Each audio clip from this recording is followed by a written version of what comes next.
Hi friends, எல்லாருக்கும் வணக்கம். எல்லோரும் சேஃபாக இருப்பேன்னு நினைக்கிறேன். இன்றைக்கி என்ன இன்ட்ரெஸ்டிங்கான சூப்பரான வீடியோ பார்க்க போகிறோம் அப்படின்னா, ஒரு குயிக்கான ரெசிபீஸ் எப்படி செய்யலாம் அப்படிங்கிறத பற்றி பார்க்கலாம். அதில் ஃபஸ்ட்டு புதினா மல்லி பிரியாணி செய்யலாம். ஈக்குவல் ரேஷியோஸில் புதினா மல்லி ரெண்டையும் எடுத்து நல்லா வாஷ் பண்ணி வச்சுருக்கேன். ஒரு பெரிய வெங்காயத்தை ரஃப்பாக சாப் பண்ணிக்கோங்க. அதே மாதிரி 2 தக்காளியை ரஃப்பாக சாப் பண்ணி வச்சுருக்கேன். இஞ்சி பூண்டு தேவையான அளவு எடுத்துகிட்டு நல்லா சாப் பண்ணி வச்சுக்கலாம்.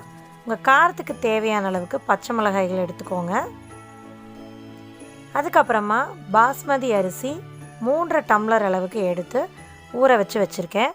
எப்போ நம்ம இந்த ரெசிபியை செய்கிறதுக்கு ஸ்டார்ட் பண்ணுறோமோ அந்த டைமில் நீங்கள் ஊற வச்சுக்கோங்க. இப்போ ஒரு மிக்ஸி ஜார் எடுத்துக்கலாம். ஜாரில் 4-5 பட்டை, 4 ஏலக்காய், 4 கிராம்பு இது எல்லாமே ஆட் பண்ணிக்கலாம். அது கூடவே கொஞ்சமாக சோம்பு அதையும் சேர்த்திக்கலாம்.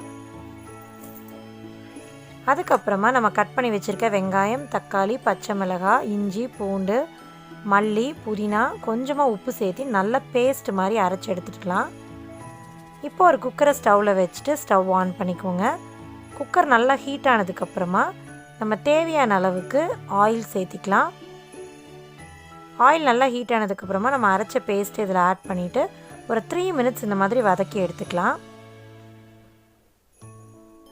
இந்த மாதிரி வதங்கினதுக்கப்புறமா ஒரு லிட்டு போட்டுட்டு மறுபடியும் ஒரு 3 நிமிஷம் இதை வதங்கிறதுக்கு டைம் கொடுத்துக்கலாம். இது எல்லாமே பச்சையாக அரைச்சி செஞ்சதுனால இது வதங்கிறதுக்கு கண்டிப்பாக டைம் கொடுக்கணும். அப்போ தான் பிரியாணி டேஸ்டியாக இருக்கும். இப்போ பாருங்கள், ஒரு 6-7 நிமிஷம் நல்லா வதங்கினதுக்கப்புறமா இந்த மாதிரி வந்துருச்சு. நல்லா க்ரீன் கலர் ரீடைன் ஆகணும் அப்படின்னா நீங்கள் கொஞ்சமாக லெமன் ஜூஸ் கூட ஆட் பண்ணிக்கலாம். நல்லா வதங்கினதுக்கப்புறமா தேவையான அளவு தண்ணி ஆட் பண்ணிக்கலாம். 1 டம்ளர் அரிசிக்கு 1.5 டம்ளர் தண்ணி அளவுக்கு எடுத்துகிட்டு நான் தண்ணி எல்லாமே ஆட் பண்ணியாச்சு. இப்போ நல்லா மிக்ஸ் பண்ணி விட்டுட்டு ஒரு 2 நிமிஷம் இது கொதிக்கிறதுக்கு டைம் கொடுத்துக்கலாம். பாருங்கள், 2 நிமிஷம் கழித்து லிட் ஓப்பன் பண்ணி பார்க்கலாம். தண்ணி நல்லா கொதிச்சிட்ருக்கு. இந்த டைமில் ஊற வச்ச அரிசி ஆட் பண்ணிக்க போகிறோம். அரிசி எல்லாமே ஆட் பண்ணதுக்கப்புறமா நல்லா மிக்ஸ் பண்ணி விட்டுட்டு நம்ம குக்கரோட லிட்டு போட்டு மூடி வைக்கணும். குக்கர் லிட்டு போடுறதுக்கு முன்னாடி 3/4 பாகம் தண்ணி நல்லா குறையிற அளவுக்கு நம்ம ஓப்பனாக வச்சே நல்லா வதக்கி விடணும். அது வெந்ததுக்கு அப்புறமா இந்த மாதிரி குக்கர் லிட்டு போட்டுட்டு ஸ்டீம் ரிலீஸ் ஆனதுக்கப்புறமா நம்ம வெயிட் போட்டுக்கலாம். இப்போ ஹை ஃப்ளேமில் ஒரு விசில், அதே மாதிரி சிம்மில் 5 மினிட்ஸ் வச்சு இறக்கணும் அப்படின்னா சூப்பரான புதினா மல்லி பிரியாணி ரெடி ஆயிரும். இது கண்டிப்பாக ஒர்க்கிங் உமன்ஸ்க்கு இந்த மாதிரி இன்ஸ்டண்ட்டாக எல்லாத்தையுமே பச்சையாக அரைச்சி ஒரு இன்ஸ்டண்ட்டாக பிரியாணி வைக்கிறது அப்படிங்கிறது ரொம்பவே ஹெல்ப்ஃபுல்லாக இருக்கும். அதே மாதிரி ரொம்பவே டேஸ்டியாகவும் இருக்கும். கண்டிப்பாக நீங்களும் ட்ரை பண்ணி பாருங்கள்.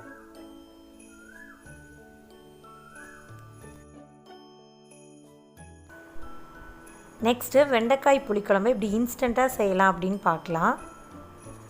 ஒரு கடாயை எடுத்து வச்சுட்டு ஸ்டவ் ஆன் பண்ணிக்கோங்க. கடாய் நல்லா ஹீட் ஆனதுக்கப்புறமா 2 டேபிள் ஸ்பூன் அளவுக்கு நல்லெண்ணெய் ஆட் பண்ணிக்கலாம்.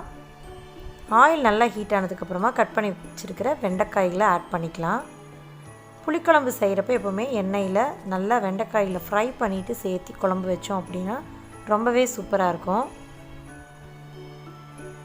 இப்போ இதை நல்லா எண்ணெயில் ஃப்ரை பண்ணி எடுத்துக்கலாம். இதை வதங்குற டைமில் நம்ம ஒரு பேஸ்ட் ரெடி பண்ணிக்கலாம்.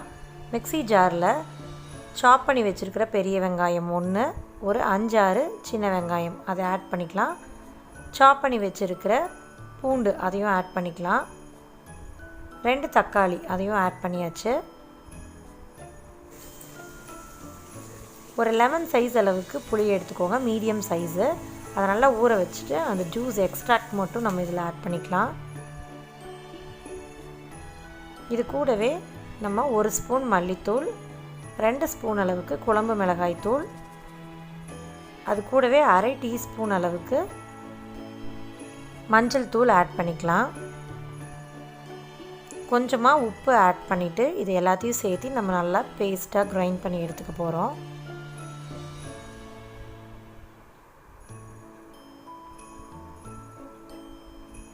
இது எதையுமே வதக்கி எடுக்காமல் இன்ஸ்டண்ட்டாக எல்லாமே பச்சையாக ஆட் பண்ணி நல்லா அரைச்சி எடுத்துகிட்டு நம்ம புளிக்குழம்பு ரெடி பண்ண போகிறோம்.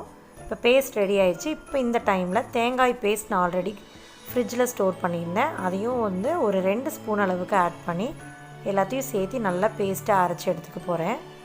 உங்களுக்கு பேஸ்ட் இல்லை அப்படின்னா துருவின தேங்காயை இது கூட ஆட் பண்ணிவிட்டு நல்லா நைஸாக அரைச்சி எடுத்துக்கோங்க. பாருங்கள், இந்த மாதிரி கன்சிஸ்டன்சிக்கு நம்ம அரைச்சி எடுத்தாச்சு. இப்போ இந்த டைமில் நம்ம வெண்டைக்காயில் செக் பண்ணிக்கலாம். அதுவும் நல்லா எண்ணெயில் ஃப்ரை ஆகிடுச்சு. இதை ஒரு பாத்திரத்துக்கு ட்ரான்ஸ்ஃபர் பண்ணிவிட்டு அதே கடாயில் நம்ம குழம்பு ரெடி பண்ணிக்கலாம். ஸ்டவ் ஆன் பண்ணிவிட்டு கடாய் நல்லா ஹீட் பண்ணிவிட்டு அதுக்கப்புறமா கொஞ்சமாக ஆயில் ஆட் பண்ணிக்கலாம். தாளிக்கிறதுக்கு கடுகு, ஜீரகம், கொஞ்சமாக வெந்தயம் எல்லாத்தையும் சேர்த்து நல்லா வதக்கி எடுத்துகிட்டு அதுக்கப்புறமா கருவேப்பிலையும் சேர்த்து நல்லா ஃப்ரை பண்ணிக்கலாம். இந்த டைமில் நம்ம அரைச்சி வச்சுருக்கிற இன்ஸ்டன்ட் அந்த பேஸ்ட் இருக்குது இல்லையா, அதையும் ஆட் பண்ணியாச்சு. தேவையான அளவு தண்ணியும் ஆட் பண்ணிவிட்டு நல்லா மிக்ஸ் பண்ணி விட்டுக்கலாம். கொஞ்சம் எக்ஸஸாகவே தண்ணி ஆட் பண்ணிக்கலாம். அப்போ தான் கொதிக்கிறப்ப அந்த தண்ணியெல்லாம் நல்லா சுண்டி புளிக்குழம்பு தேவையான கன்சிஸ்டன்சிக்கு வந்துடும். இப்போ இதை நல்லா கொதிக்க விட்டதுக்கப்புறமா நம்ம வதக்கி வச்சுருக்கிற வெண்டைக்காய்கள் அதையும் ஆட் பண்ணிக்கலாம்.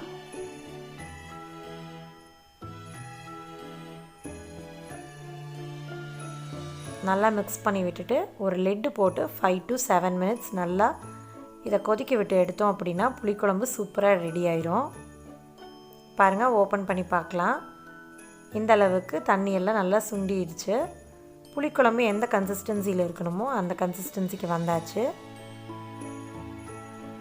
இப்போ நம்ம கொஞ்சமாக ஃப்ரெஷ்ஷான கருவேப்பிலை இலையை மேலே ஸ்ப்ரெட் பண்ணி விட்டுட்டு நம்ம ஸ்டவ் ஆஃப் பண்ணிடலாம். சூப்பராக புளிக்குழம்பு ரெடி ஆயிடுச்சு. ஒரு அவசரமாக ஒரு மீல் ப்ரிப்ரேஷன் பண்ணணும், ரெசிபி பண்ணணும் அப்படின்னா நீங்கள் கண்டிப்பாக இந்த மாதிரி ட்ரை பண்ணி பாருங்கள். சீக்கிரமே பண்ணிடலாம், அதே மாதிரி டேஸ்ட்டாகவும் இருக்கும். காய் நல்லா வேக விட்டு அதுக்கப்புறமா நம்ம ஆஃப் பண்ணி எடுத்தாச்சு. சூப்பராக ரெடி ஆயிடுச்சு பாருங்கள். நெக்ஸ்ட்டு ஒரு இன்ஸ்டன்ட் சாம்பார் எப்படி செய்யலாம் அப்படிங்கிறத பார்க்கலாம். ஒரு கடாயை எடுத்து வச்சுக்கோங்க. கடாய் நல்லா ஹீட் ஆனதுக்கப்புறமா நான் ஒரு 2-3 டேபிள் ஸ்பூன் துவரம்பருப்பு, ஒரு 1.5 டேபிள் ஸ்பூன் அளவுக்கு கடலைப்பருப்பு சேர்த்திருக்கேன். இது வந்து உங்களுக்கு சாம்பார் எந்த அளவுக்கு தேவையோ அந்த அளவுக்கு நீங்கள் எடுத்துக்கலாம். பருப்பு நல்லா மணம் வர வரைக்கும் வறுத்து எடுத்துகிட்டு நம்ம ஸ்டவ் ஆஃப் பண்ணிடலாம். அதுக்கப்புறமா ஒரு கடாய் வச்சுட்டு கடாய் நல்லா ஹீட் பண்ணதுக்கப்புறமா தேவையான அளவுக்கு ஆயில் ஆட் பண்ணிக்கலாம். ஆயில் நல்லா ஹீட் ஆகட்டும். ஹீட் ஆனதுக்கப்புறமா தாளிக்கிறதுக்கு தேவையான கடுகு ஆட் பண்ணிக்கலாம். கடுகு நல்லா பொரிஞ்சதுக்கப்புறமா ஒரு 10 சின்ன வெங்காயத்தை 2 கட் பண்ணி வச்சுருக்கேன், அதையும் ஆட் பண்ணிக்கலாம். கூடவே ஒரு கொத்து கருவேப்பிலை இலையும் ஆட் பண்ணிக்கலாம். ரெண்டையும் சேர்த்து நல்லா வதக்கி எடுத்ததுக்கப்புறமா ஒரு 4-5 சின்ன சின்ன தக்காளிகளை எடுத்துகிட்டு நல்லா வாஷ் பண்ணிவிட்டு கட் பண்ணி வச்சுருக்கேன். உங்களுக்கு பெரிய சைஸ் தக்காளியாக இருந்ததுன்னா ஒரு 2-3 தக்காளி எடுத்துக்கோங்க. இந்த டைமில் கொஞ்சமாக கல்லுப்பு ஆட் பண்ணிக்கலாம். இது நல்லா வதங்கட்டும்.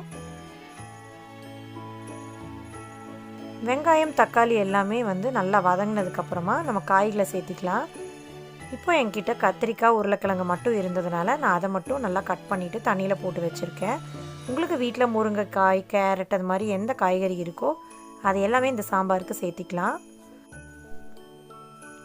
காய்களை எல்லாத்தையுமே இதில் ஆட் பண்ணதுக்கப்புறமா கொஞ்ச நேரம் இதை நல்லா வதக்கி எடுத்துக்கலாம்.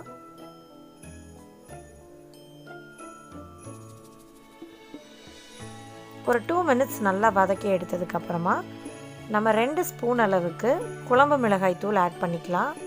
அதாவது 2 டேபிள் ஸ்பூன் அளவுக்கு ஆட் பண்ணியிருக்கேன். கொஞ்சமாக பெருங்காயத்தூள் ஆட் பண்ணிக்கலாம். உங்களுக்கு தேவை அப்படின்னா 1/2 டீஸ்பூன் அளவுக்கு மஞ்சள் தூள் ஆட் பண்ணிக்கோங்க. இதை எல்லாத்தையும் சேர்த்து நல்லா வதக்கி விட்டுக்கலாம். இந்த டைமில் நம்ம சாம்பாருக்கு தேவையான தண்ணி ஆட் பண்ணிக்க போகிறோம்.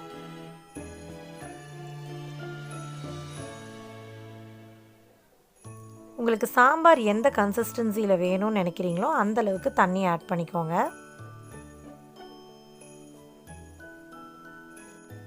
தண்ணி ஆட் பண்ணதுக்கப்புறமா ஒரு நெல்லிக்காய் சைஸ் அளவுக்கு புளி ஊற வச்சு வச்சுருந்தேன். அதையும் நல்லா கரைச்சிட்டு அந்த ஜூஸையும் ஆட் பண்ணியாச்சு. இப்போ நம்ம உப்பு, காரம் எல்லாமே இருக்கா அப்படின்னு சொல்லி டேஸ்ட் பார்த்துக்கலாம். டேஸ்ட் பார்த்ததுக்கப்புறமா லிட்டு போட்டு ஒரு 5 to 7 மினிட்ஸ் கொதிக்க விட்டுடலாம். பாருங்கள், ஓப்பன் பண்ணி பார்த்ததுக்கப்புறமா தண்ணி நல்லா கம்மியாயிடுச்சு. இந்த டைமில் நம்ம வறுத்து வச்சுருக்கோம் இல்லையா பருப்பு, அதை நல்லா கொரன்னு அரைச்சி இதில் ஆட் பண்ணிக்கலாம். அந்த ஜாரவே வந்து நல்லா தண்ணி ஆட் பண்ணி நல்லா வாஷ் பண்ணிட்டு அதையும் சேர்த்திக்கோங்க. நல்லா மிக்ஸ் பண்ணி விட்டுட்டு எகைன் ஒரு 5 to 7 minutes கொதிக்க விட்டு எடுத்தோம் அப்படின்னா சூப்பரான இன்ஸ்டன்ட் சாம்பார் ரெடி ஆகிடும். பாருங்கள், எண்ணெயெல்லாம் பிரிஞ்சு வந்து நல்லா வெந்து வந்துருச்சு. இந்த டைமில் ஃப்ரெஷ்ஷான கொத்தமல்லி இலைகளை நல்லா பொடி பொடியாக சாப் பண்ணிவிட்டு அதையும் நம்ம ஸ்ப்ரெட் பண்ணிக்கலாம். ஒரு மார்னிங் டைமில் பிரேக்ஃபாஸ்ட் லஞ்சுக்கு சேர்த்து ஒரு சாம்பார் செய்யணும், ஒர்க்கிங் உமன்ஸாக இருந்துட்டு எப்படி சீக்கிரமாக நம்ம வந்து லஞ்ச் இதெல்லாமே ப்ரிப்பேர் பண்ணிவிட்டு நம்ம ஆஃபீஸ் போகணும் அப்படின்னு இருக்கிறவங்களுக்கு இது ரொம்பவே யூஸ்ஃபுல்லாக இருக்கும்.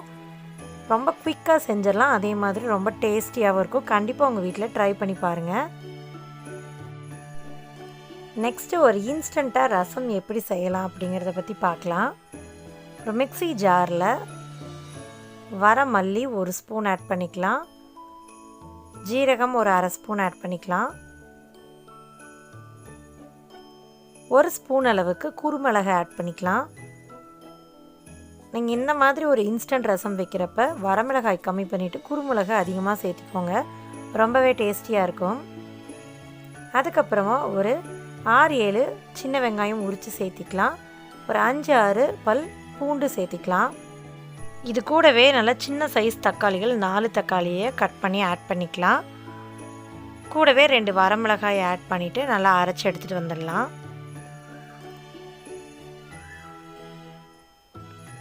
அரைச்சி எடுத்ததுக்கப்புறமா நான் வந்து ஒரு நெல்லிக்காய் சைஸ் அளவுக்கு புளி ஊற வச்சு அந்த ஜூஸ் ஆட் பண்ணியிருக்கேன். இது சாம்பாருக்கு நான் ஆல்ரெடி வச்சுருந்தனால இப்படி ஆட் பண்ணிவிட்டு, இல்லைனா நீங்கள் கொஞ்சமாக புளியை இதை கூடவே ஆட் பண்ணி அதையும் பேஸ்ட் மாதிரி அரைச்சி எடுத்துக்கலாம். இப்போ ஒரு கடாய் வச்சுட்டு கடாய் நல்லா ஹீட் ஆனதுக்கப்புறமா தேவையான அளவு ஆயில் ஆட் பண்ணிக்கோங்க. ஆயில் நல்லா ஹீட் ஆகட்டும். தேவையான அளவு கடுகு ஆட் பண்ணிவிட்டு நல்லா பொரிய விட்டுறலாம். கடுகு பொரிஞ்சதுக்கப்புறமா ஒரு கொத்து கருவேப்பிலை ஆட் பண்ணிவிட்டு அதையும் நல்லா ஃப்ரை ஆக வரைக்கும் விட்டுறலாம். ஃப்ரை ஆனதுக்கப்புறமா நம்ம அரைச்சி வச்ச பேஸ்ட்டில் தேவையான அளவு தண்ணி ஆட் பண்ணிவிட்டு அதையும் இதில் சேர்த்திக்கலாம். புளிப்பு கொஞ்சம் தூக்கலாக இருந்தால் நீங்கள் தேவையான அளவு தண்ணி மிக்ஸ் பண்ணிக்கோங்க. 1/2 டீஸ்பூன் அளவுக்கு மஞ்சள் தூள், தேவையான அளவுக்கு உப்பு ஆட் பண்ணிவிட்டு நல்லா மிக்ஸ் பண்ணி விட்டுட்டு நுரக்கட்டி வர வரைக்கும் நம்ம இதை விட்டுறலாம். ரசம் எப்பவுமே ரொம்பவே கொதிச்சிடக்கூடாது. இந்த மாதிரி நுரக்கட்டி வந்த உடனே தேவையான அளவுக்கு ஃப்ரெஷ்ஷான கொத்தமல்லி இலைகளை சாப் பண்ணி இதில் ஸ்ப்ரெட் பண்ணி விட்டுட்டு ஸ்டவ் ஆஃப் பண்ணிடுங்க. சூப்பரான இன்ஸ்டன்ட் ரசம் ரெடி ஆயிடுச்சு. ஒரு ஒர்க்கிங் உமன்ஸாக இருந்துட்டு காலையில் பிரேக்ஃபாஸ்ட் லஞ்ச் எல்லாம் செஞ்சு பேக் பண்ணிவிட்டு ஆஃபீஸ்க்கு போகணும், இல்லைனா ஒரு ஸ்கூலுக்கு போகணும் அப்படிங்கிறவங்களுக்கு இந்த மாதிரி இன்ஸ்டன்ட் ரெசிபீஸ் ரொம்பவே ஹெல்ப்ஃபுல்லாக இருக்கும். ஸோ கண்டிப்பாக இந்த மாதிரி ட்ரை பண்ணி பாருங்கள். ஒரு மணக்க ரசம், அதுவும் இன்ஸ்டண்ட்டாக எப்படி செய்கிறது அப்படிங்கிறது உங்களுக்கு ஹெல்ப்ஃபுல்லாக இருந்திருக்கும்.